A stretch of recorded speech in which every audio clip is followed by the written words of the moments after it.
Teenage Mutant Ninja Turtles Shredder's Revenge was released on June 16th of 2022 on every single platform. Today I'm going to review the aforementioned game.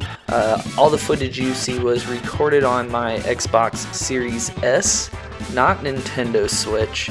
And I do think it'll be interesting to kind of talk about the differences between the different versions of the different platform versions of the game. So my first category to talk about is going to be graphics and art style.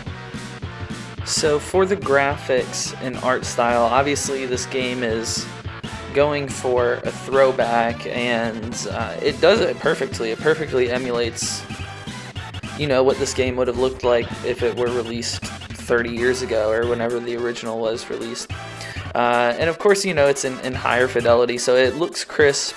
The animations look really good too. It's not a super technically impressive game, but it has a very strong art style, and all the characters look good.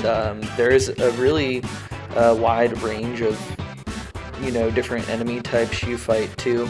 Obviously, when it comes down to graphics and art, it's going to be your own taste and preference. So you would have to be interested in this type of game, but I definitely really thought that the art style and graphics were really well done, so I gave this an 8. Next we have the music, and this game had really good music. Each level, had a very distinct sound to it. It was all, very high energy, made you want to beat up people. And the final level, there is a song with actual lyrics, like a rap song, that's honestly really awesome. So I also gave the music an 8 because it's just definitely a strong point of the game, and just really, adds to the total experience. The next category is atmosphere, which is really a combination of the first two, of art style and music, because those both really impact the whole experience of the atmosphere. So atmosphere is also going to be an 8 because between the art style and the music, you really just kind of get taken back in time with this game, and even though it is brand new, it is still, it feels like you would have played it when it was originally released. I do feel like it is a little probably tighter than a game that was probably released 30 years ago, but it does a good job of making you feel like you're experiencing that, the nostalgia of it, but having the benefit of a newer game. The next category is creativity, and this is definitely where this game falls the most short, and part of that reason is because this game is not trying to be creative. It's not intending to do anything to push the envelope forward, to change how this type of genre is experienced. It is wanting to be a callback to an older game, but just kind of give it some modern benefits like online play, which I will talk about kind of in the gameplay section of the review. But really, it's not trying to be creative, and it's not creative. It's a very straightforward beat 'em up play style. You go through each level, fight a bunch of bad guys, fight a boss at the end, and that's each level. So it's not trying to do anything creative. So I can't give it a high score. I'm going to give it a 5 because it's not intending to be either, and it does what it wants to do very well. But it is not doing anything outside of the box at the same time. The next category, we have characters, and when you play through this game, you're going to be able to play as all of the Teenage Mutant Ninja Turtles, obviously. In addition, you'll be able to play as the reporter, April O'Neil, and Master Splinter. And then once you play through the story mode, you unlock another character. I don't know if I should say who that is. I don't know if that's a spoiler or not. So I will let you guys play and find out that character for yourself. But you do get to choose from a handful of options. Each character has their own traits. So some characters have more power and strength. Some players are faster. I can't remember what the other ones are. But speed was kind of my main thing. The slow characters moved so slow. For example, Master Splinter was one of the slower characters, and playing as him was just not fun because you could not move around a lot. So I ended up playing as Michelangelo predominantly. That was just kind of my personal preference. You can, obviously play as all the characters and find out which one works for you. I did have fun playing as all of them. All of them have a pretty standard set of moves as well. But all very fun, very satisfying to beat people up.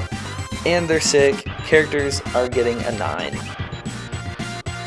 The next category is story, which I was not really sure if I wanted to include in here because I didn't really feel like the story really mattered. There is a light story, obviously. It's very Teenage Mutant Ninja Turtles cartoon, over the top, villain, henchman type story. So I personally was not paying very close attention to the story.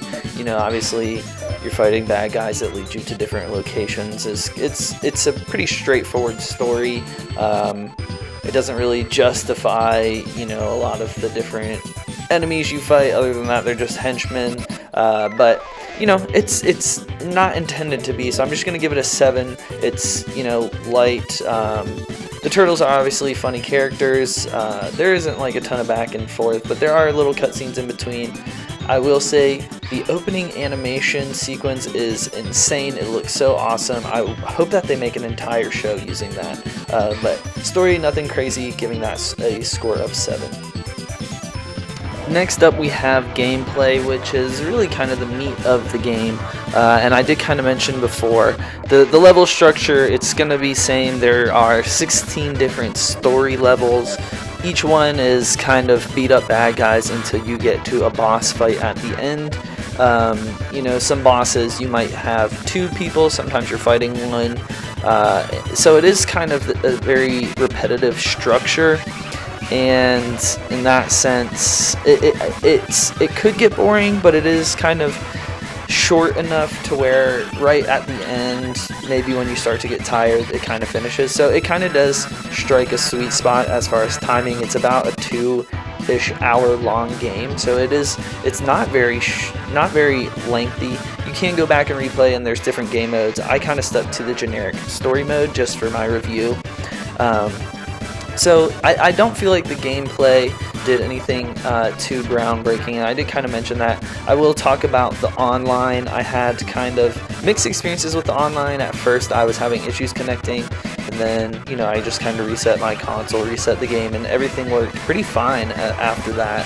I didn't have a hard time getting in groups. Most of the time I was able to get in very large groups too, where we were all playing. Once you start getting into those bigger groups, when you have like full 6 people or however many the max people is, it gets a little chaotic on screen. That's kind of, I guess, the fun, but it's also a negative, is that you kind of just get lost in the sauce a bit and you lose track of your character. This game definitely is, strengths are playing multiplayer. You can play single player, but I found it a lot more difficult and just less fun when you're playing by yourself too. So if you don't have people you can play with locally, I definitely recommend playing this one online. You can kind of create a party and progress your own story if you're a party leader, or you can kind of just hop into other parties and just kind of play random labels too if you've already beat the story. So there is definitely a lot of replayability if you really enjoyed it. I really enjoyed my first playthrough, but I don't feel so strongly that I'm going to go back and keep playing it. So I'm going to give the gameplay a 7 because it does what it wants to accomplish very well, but you do have to kind of be in the mood for this style of game or be looking for this style of game. So I don't feel like you're probably watching this review and you've already made a decision whether or not you want to play this game. I think if you do like this style of game, you're obviously going to like this game. And if you're not interested, maybe you'll like this game. Which kind of leads me to the final overall score, which is a 7.4. If you kind of tally up everything and just combine it, the total average, it's going to give you 7.4, which I feel like is very fair for this game. I had a lot of fun. I don't feel like it did anything too crazy. I feel like, I went into this game expecting this experience, and it fully delivered on it, and it did it very well, and I had a lot of fun, but I at the same time, don't feel like I need to go back and play this. I think there are other games that probably do what this does better, but because it's a Teenage Mutant Ninja Turtles game, it's going to get a lot more fans just because of that reason alone.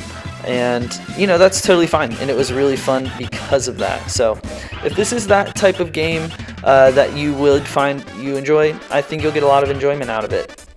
As far as value goes, though, I believe this game currently costs $25 or so on the Nintendo eShop, which is not a price point I would feel comfortable paying.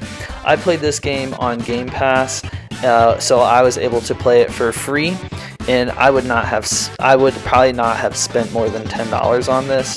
So I would obviously, if you have this on Game Pass, I would highly recommend checking it out. You're gonna have a lot of fun. If you do have to pay for it, I would think that you'd have to be, you know, a fan of the Teenage Mutant Ninja Turtles. So, you know, it just kind of depends. I would definitely recommend checking it out if you have Game Pass. If not, you know, you just have to be a big fan. But overall score 7.4. Thank you for checking out this review, and I will see you guys next week for the Nintendo Direct, hopefully.